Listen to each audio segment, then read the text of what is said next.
दिल्ली हिंसा में मरने वालों का आंकड़ा 42 तक पहुंचा। 9 की इलाज के दौरान मौत हुई। हमलों में घायल 51 लोगों का अलग अलग अस्पतालों में इलाज जारी है। राजधर्म के सवाल पर सोनिया गांधी से बीजेपी ने सवाल किए हैं। रविशंकर प्रसाद ने कहा, लोगों को उकसाना कौन सा राजधर्म है, इस पार और उस पार की लड़ाई होगी, ये उत्तेजना नहीं तो क्या है। उन्होंने कहा, पूर्व पीएम ने प्रताड़ित हिंदुओं को नागरिकता का समर्थन किया था। कानून मंत्री ने पूछा, क्या इंदिरा गांधी राजीव गांधी ने किया वो गलत था। और सोनिया जी, मुझे आपके राजधर्म पर एक सवाल आपसे पूछना है कि जब शाहीन बाग में बच्चों को प्रधानमंत्री के खिलाफ हिंसा के लिए उकसाया जा रहा था, तब भी आप खामोश थे। क्या आपकी पार्टी ने यह भी नहीं कहने की जरूरत समझी कि हम इसका समर्थन नहीं करते? यह है आपका रिकॉर्ड, यह है आपका राजधर्म। Shrimati Sonia Gandhi, please don't preach us राजधर्म। दिल्ली में दंगों के आरोपों से घिरे आम आदमी पार्टी पार्षद ताहिर हुसैन के घर पर एफसीएल की टीम पहुंची है। ताहिर हुसैन पर आईबी कर्मचारी अंकित शर्मा की हत्या का आरोप है।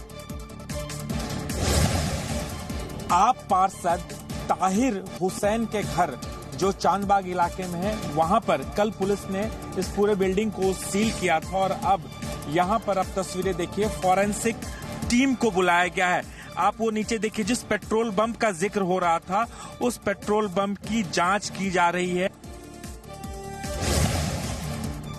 भड़काऊ बयान पर एफआईआर की मांग वाली अर्जी दिल्ली हाईकोर्ट में इस पर सुनवाई हुई, जहां अदालत ने केंद्र, दिल्ली सरकार और कमिश्नर को नोटिस जारी किया है। कोर्ट में सोनिया, प्रियंका, राहुल, ओवैसी, वारिस पठान और मनीष तिवारी के बयान पढ़े गए। 13 अप्रैल को मामले की अगली सुनवाई होगी। सीएए विरोध में शाहीन बाग समेत 8 जगहों पर रोड बंद किए जाने पर दिल्ली हाईकोर्ट में सुनवाई हुई। हाईकोर्ट ने इस मामले में केंद्र सरकार और दिल्ली सरकार से जवाब मांगा है, जिसे 4 हफ्ते के अंदर दाखिल करना है।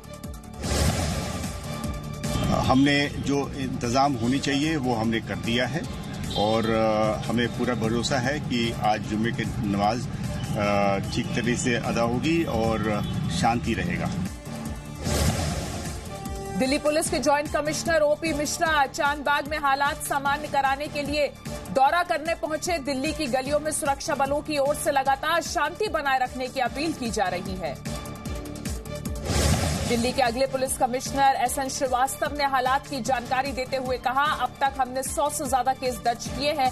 मैं किसी एक केस के बारे में बात नहीं करूंगा। जिसने भी पार्टिसिपेट किया है उसे सजा दिलाएंगे। मेरा उद्देश्य होगा कि लोगों में सुरक्षा की भावना आए। दिल्ली हिंसा में आम आदमी पार्टी पार्षद ताहिर हुसैन के घर से पेट्रोल बम और पत्थर मिलने की घटना के बाद पार्टी ने उन्हें सस्पेंड किया। दंगों में शामिल होने के आरोप की जांच पूरी होने तक सस्पेंड रहेंगे।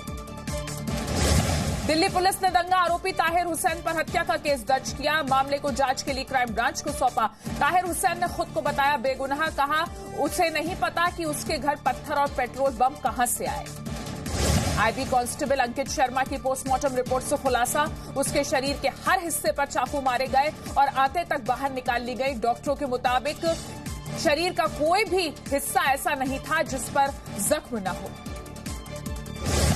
दिल्ली हिंसा को लेकर बीजेपी की पुरानी साथी शिवसेना ने केंद्र सरकार पर सवाल उठाए हैं। अपने मुखपत्र सामना में गृह मंत्री अमित शाह पर निशाना साधते हुए कहा कि जब दिल्ली जल रही है तब गृह मंत्री कहां थे। दिल्ली में हिंसा के बाद यूपी के शाहजहांपुर में भी चौकसी बढ़ाई गई। पुलिस ने गश्त बढ़ाने के साथ ही इलाके में शांति समितियों की बैठक भी शुरू की। अलीगढ़ में ऊपरकोट मस्जिद के बाहर पथराव, फायरिंग और आगजनी की घटना के बाद नया मामला सामने आया है। कई घरों के बाहर ये घर बिकाऊ है के पोस्टर लगाए गए हैं, जिसके बाद स्थानीय लोगों में डर का माहौल है। माहौल को देखते हुए भारी पुलिस बल को तैनात किया गया है। एसएन श्रीवास्तव दिल्ली पुलिस के नए कमिश्नर होंगे। 1 मार्च से कार्यभार संभालेंगे। 29 फरवरी को रिटायर हो रहे हैं मौजूदा पुलिस कमिश्नर अमूल्य पटनायक। भुवनेश्वर में पूर्वी जोनल काउंसिल की 24वीं बैठक हो रही है। केंद्रीय गृह मंत्री अमित शाह बैठक की अध्यक्षता कर रहे हैं। मीटिंग में बिहार, झारखंड, ओडिशा और पश्चिम बंगाल के प्रतिनिधि शामिल हैं। राज्यों को साथ मिलकर काम करने और संस्कृति के विकास के लिए इसका गठन किया गया है। राष्ट्रीय विज्ञान दिवस के मौके पर पीएम नरेंद्र मोदी ने अपनी शुभकामनाएं दी हैं। ट्वीट कर उन्होंने कहा कि भारत में आविष्कार और रिसर्च को लेकर बेहतर माहौल की कोशिशें जारी हैं। आज का दिन हमारे वैज्ञानिकों को समर्पित है। महाराष्ट्र सरकार ने स्कूलों और कॉलेजेस की पढ़ाई में मुसलमानों को आरक्षण देने के लिए कानून बनाने का ऐलान किया है। महाराष्ट्र के अल्पसंख्यक कल्याण मंत्री नवाब मलिक का विधानसभा में बयान, अल्पसंख्यकों को 5% आरक्षण देने की तैयारी। पाकिस्तान ने पीओके में 20 आतंकी शिविरों को फिर सक्रिय कर दिया है। जम्मू कश्मीर के डीजीपी दिलबाग सिंह ने बताया कि किसी बड़े हमले को अंजाम देने के लिए पाकिस्तान लगातार उन आतंकियों को जम्मू कश्मीर में धकेलने की कोशिश में जुटा है। जम्मू कश्मीर में रोशनी एक्ट के नाम पर करीब 1 लाख करोड़ रुपए का जमीन घोटाला सामने आया है। सीएजी की रिपोर्ट के मुताबिक 2001 में फारूक अब्दुल्ला सरकार ने रोशनी एक्ट बनाकर प्रावधान किया था, जिसके कब्जे में सरकारी जमीन है वो उसे स्थायी करवाने के लिए आवेदन कर सकते हैं। इसकी आड़ में नेताओं और अफसरों ने अरबों रुपए की जमीन पर कब्जा कर लिया है। मुंबई में बकाया 15,000 करोड़ रुपए का प्रॉपर्टी टैक्स वसूल करने के लिए बीएमसी ने शुरू की बैंड बाजा मुहिम। 1 करोड़ रुपए से ज्यादा बकाया रखने वालों के घर के आगे बजाया जा रहा है बैंड। शर्मिंदा होकर लोग भर रहे हैं टैक्स। अयोध्या में श्री राम मंदिर परिसर के समतलीकरण का काम शुरू हो चुका है। 25 मार्च से पहले रामलला को फाइबर के बुलेट प्रूफ मंदिर में शिफ्ट कर दिया जाएगा। महाराष्ट्र के मुख्यमंत्री उद्धव ठाकरे 7 मार्च को परिवार और पार्टी नेताओं के साथ अयोध्या में रामलला के दर्शन करेंगे। पार्टी सांसद संजय राउत ने गुरुवार को अयोध्या में तैयारियों का जायजा लिया। सेना की चिनार कॉर्प्स ने श्रीनगर में युवाओं के लिए सूफी फेस्टिवल का आयोजन किया। लेफ्टिनेंट जनरल केजेएस ढिल्लों ने कहा, कश्मीर में हुनर की कमी नहीं, बस उसे तराशने की जरूरत है। हरियाणा के मुख्यमंत्री मनोहर लाल खट्टर ने विधानसभा में पेश किया बजट। विधायकों और सांसदों के 70% सुझावों को बजट में किया गया शामिल। विधायकों की तरफ से 620 और सांसदों की तरफ से दिए गए थे 66 सुझाव। दिल्ली के जामा मस्जिद में आज जुमे की नमाज पढ़ी गई। नमाज के दौरान तिरंगा लेकर पहुंचे थे लोग। महाराष्ट्र विधानसभा में 10वीं तक मराठी अनिवार्य करने वाला विधेयक पारित। इस विधेयक के अमल में आने पर मराठी नहीं पढ़ाने वाले स्कूलों पर 1 लाख रुपए का जुर्माना लगाया जाएगा।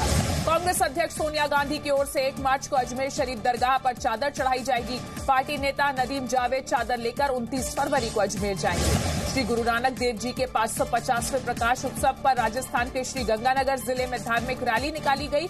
कस्बे में जगह जगह रैली का भव्य स्वागत हुआ। महाराष्ट्र के औरंगाबाद जेल में कैदियों को दी जा रही है इंग्लिश स्पीकिंग ट्रेनिंग। रोजाना 1 घंटे की लग रही है इंग्लिश स्पीकिंग क्लास।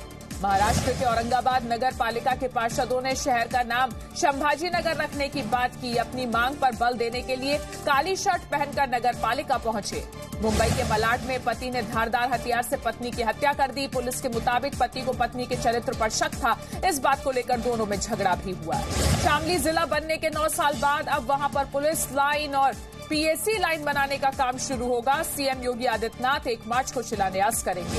काम में लापरवाही बरतने पर यूपी के सीएम योगी आदित्यनाथ ने 5 पीसीएस अफसरों को सस्पेंड कर दिया। निलंबित होने वाले अफसरों में दातागंज बदायूं जिले के डिप्टी कलेक्टर महेश प्रकाश, सतीश चंद्र, अशोक कुमार गुप्ता, मनोज प्रकाश के अलावा सहारनपुर के सहायक नगर आयुक्त संजय कुमार शामिल हैं। यूपी के फतेहपुर जिले के सदर कोतवाली क्षेत्र में एक स्कूल में टीचर की पिटाई से छात्र के कान का पर्दा फट गया। छात्र के परिजनों ने टीचर के खिलाफ शिकायत दर्ज कराई है। पुलिस मामले की जांच कर रही है। कानपुर में एक मेडिकल स्टोर में कुछ लोगों ने लाठी डंडों को लेकर हमला कर दिया। सीसीटीवी में कैद हुई सारी घटना। मेडिकल स्टोर पर दवाइयां बेचने का पूरा विवाद था। पुलिस मामले की जांच में जुटी है। छत्तीसगढ़ के कलवधा में किसानों ने गुरुवार को ही होली मना ली। दरअसल मुख्यमंत्री भूपेश बघेल ने सदन में घोषणा की कि जिन किसानों के पास टोकन है उनका धान खरीदा जाएगा। इस घोषणा के तुरंत बाद पिछले 9 दिनों से धरने पर बैठे किसानों ने प्रदर्शन खत्म कर होली मनानी शुरू कर दी। कोरोना वायरस का असर अब शेयर बाजार पर भी पड़ रहा है। सेंसेक्स अपने ओपनिंग सेशन में 1083.85 से गिरकर 38,661.81 तक पहुंचा। निफ्टी में 312 पॉइंट्स की गिरावट 11,321.30 तक पहुंची।